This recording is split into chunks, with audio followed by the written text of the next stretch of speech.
Hi, I'm Vic from Unsheathed Sword Reviews, and today we're going to review the 13th Century Army Sword by Kingston Arms. I'm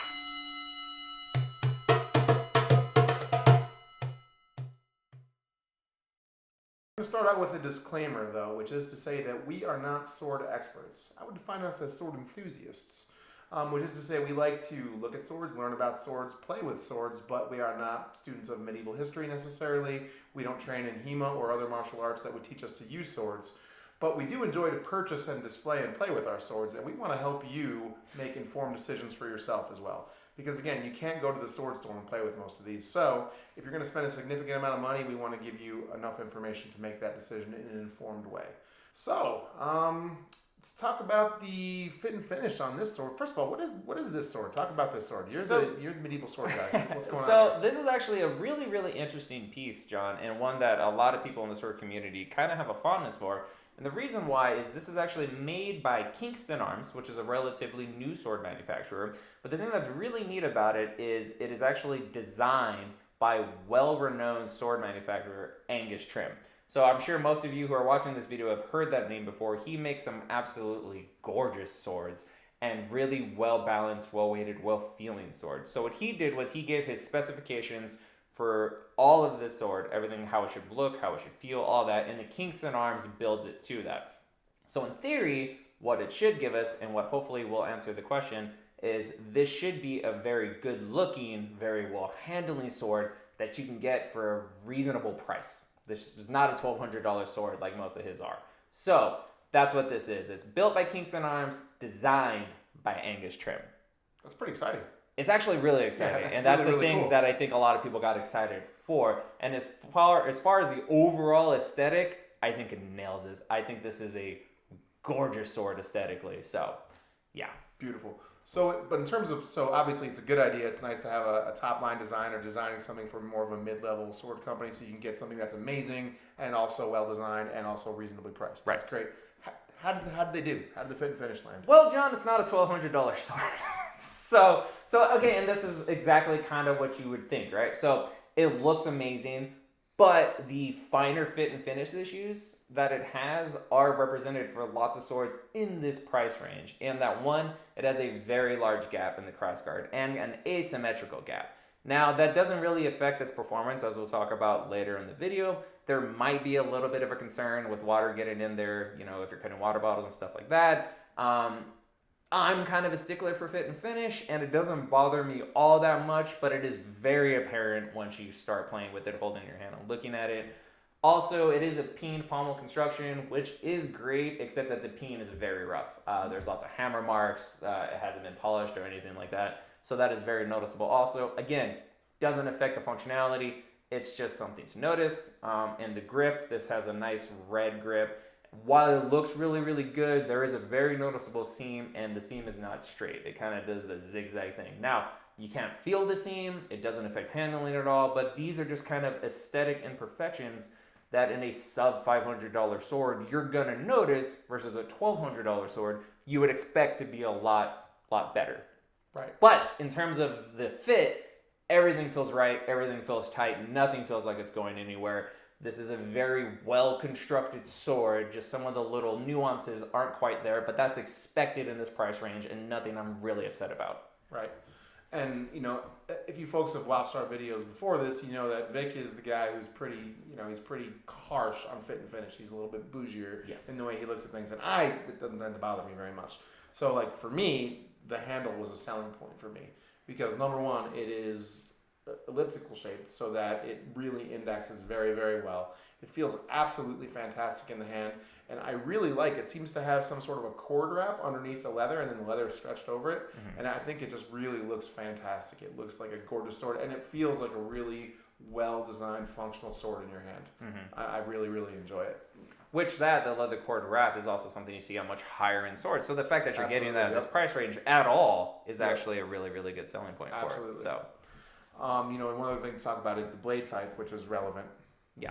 So the blade itself is 9260 high carbon spring steel, which is really good. It's pretty much the equivalent of 5160, I believe. Let me know in the comments if I'm wrong.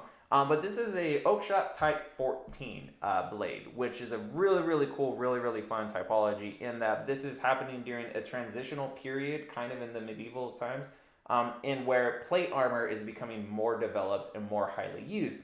So we're starting to transition from the wider spatulated tips of, say, a Type 10 Viking era sword to getting more narrow pointed and more orientated toward cut and thrust functionality. So that's where this, you can see the gradual profile taper that it has, as well as a significant amount of distal taper, which leads to a very, very lively sword. Swords of this typology were commonly used with a buckler, and they're supposed to be really fast, really nimble. This is a cool example, and what I think is a very good-looking example of that. So I completely agree. I think the central fuller and just the blade profile look gorgeous. I don't know as much about European swords as Vic does, but just in terms of aesthetics, I think it looks absolutely gorgeous. With what I just talked about, that kind of translates to the handling. So, John, how did this feel to you? It's hard to talk about how nice this sword is, actually. I think, which makes sense given the period in history as regards plate armor and stuff that Vic is talking about. It does feel very well balanced for both cut and thrusts. Again, I talked a little bit about the handle. It really helps with indexing. It helps you get your blade edge where you want it, which is nice. It thrusts really cleanly and really sort of just, it's easy to put the point where you want it. And also when you wind up for a cut, it really does give you some authority in the cut. So I think it handles really, really well. And the handle for me is like just exactly the right size. Like if I was to make a sword handle, it would probably be this long for me. So yeah, I think it's a fantastic handling sword. Yeah, I completely agree with pretty much everything you said. The handle feels perfect to me. It's 4 and I think a 1/4 inch long. The blade length overall is 28 inches, and it is a 34-inch overall sword, which for an army sword is exactly where it should be in terms of historical context, but is kind of an underrepresented size in terms of modern reproductions. Most modern reproductions tend to be, north of 30 inches or so. So I like that this is a little bit on the shorter end. And too heavy usually too. They Yeah. usually are too heavy. This is so lively feeling. Yeah, 2 pounds, 1 ounce. This is very, very light. And with the shorter blade, and like you said, the gorgeous fuller, this is the most lively and nimble sword that I personally own. This really moves. You could feel even just in your hand how you can maneuver it with just wrist movements, and you could actually pull off effective cuts like that. When you're actually swinging this at like water bottles or pumpkins or anything that you're using, you're right. It swings and cuts about as well as you would expect, but I think the thing that is kind of shocking is how well it thrusts, which is by design. Right. But until you start thrusting into something with a little resistance, you're surprised by how far you'll make it in, even with incredibly poor form like we have. So yeah, it almost feels like you miss, which is funny. Yeah, totally. It really does. So. Yeah. It's like, oh, there's nothing there except for the thing I just stabbed. Exactly. So. Yeah, except for that thing. Yeah, so really fast, really nimble. I can't emphasize enough how this is one of my funnest swords to just go swing around in the backyard. So, and our buddy Scott, what did he think of this? He really liked it, didn't he? He again said that the handle felt really, really good to him, and that it was fast and fun and just surprisingly easy to swing around was kind of his appreciation of it. So yeah. Yeah, so definitely, I think this more than holds up in terms of the performance I think Angus Trim wanted in this specific sword. So. Definitely. So we talked about that. What do you think about overall value? I mean, because you talked about the plan is to get a well-produced, well-designed sword at a reasonable price. How good of a job did they do? I think they nailed it. So again, disclaimer, I'm a little biased because I spent my own money on this, but the reason I did that was I wanted to see if they would pull off that question. So the MSRP right now is about $459. Cult of Athena and other websites have it for as low as $348. I think at full retail price, it is 100% worth it. And I think if you could hold off and find it somewhere for under that, then you're kind of getting a steal. My little nitpicks in terms of the aesthetics, and again, as John mentioned, I'm more of a stickler for those kind of things. Those aside, I think this is an unbelievably good looking sword. I think it looks great on your wall. I think it's a great example of this typology. And it's probably my funnest sword to just put in somebody's hand and swing around. If you've never held a sword before and you want to feel how lively and quick a sword should be, because like in your brain you're thinking, oh, baseball bat, this is a good one to show somebody because like, oh my god, like this just moves. This is a great sword. I think they nailed it. I think at either the full MSRP or the discounted price, it is 100% worth it. And this is one of my favorite swords in my collection. What do you think, John? I couldn't agree more. And I want to really stress the fact that Vic has his quibbles with the fit and finish on this sword, but I mean, I am probably 30 inches from the sword from the pommel right now, and the guard doesn't look asymmetrical to me, like, or the gap in the cross guard. It doesn't jump out at you and like kick you in the face with how terrible it is. So no, I think it's a great looking sword. It performs unbelievably well.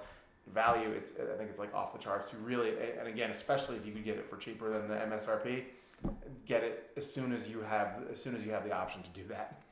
100% agree. Definitely. And so what this sword does is it makes me really excited to see what else Kingston Arms and Angus Trim will come out in the future. Absolutely. I'm definitely constantly watching their page on Cult of Athena to see what else they're coming out with, because this is actually an amazing sword. Yeah, I completely agree. So what I 100% recommend, Scott 100% recommends. Right. You know, I 100% recommend, and like an arming sword is probably something everybody should have, right? I don't have an arming sword yet. This is probably going to be the one that I get, I'll be honest. It's one of those just like quintessential pieces right? that you just want, even if it's not your thing, you want one example. Exactly, yeah. I mean, for sure. Because when people think sword, a lot of people that don't know about swords, this is what pops in their head, right? Right. So you need one. So I'm going to get one, for sure. All right. So I think I've said everything I got to say. It's a great sword. What do you think? Any closing thoughts? Nope, that's all. Except for the sheath. The scabbard. Yes, the scabbard. Yes, that's right. It's a scabbard because it's wood core, which is something that we know. We know that now because we Google stuff. Exactly. So talk about the scabbard, John. It is. So in the past, we've talked about various different swords and then their scabbards. This is another one of those that's probably nicer than it has to be. Mm-hmm. It's a solid wood core scabbard. It's the leather on the top of it's very nice. One small gripe I would have would be that it would have been nicer if the color matched the handle a bit better. But it's well constructed. It looks nice. It's got the nice guard on the end of it, made out of metal shape here. Yeah, exactly. And is that mild steel or is that stainless? I believe it's mild steel, but I could be wrong. Yeah, I think it's mild steel also.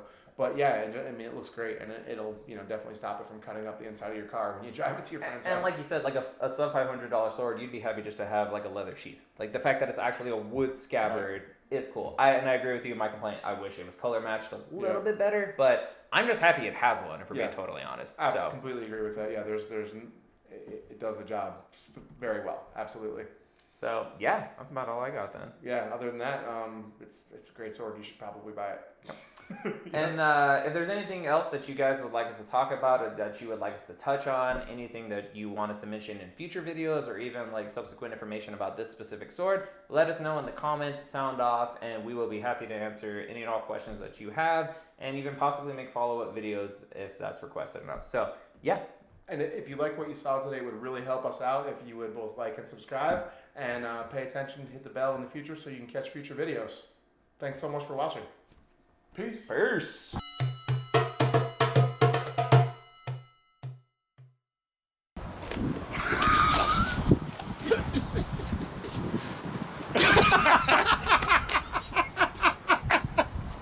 That could have went so bad. I was just watching you stab yourself in the back of the leg with that.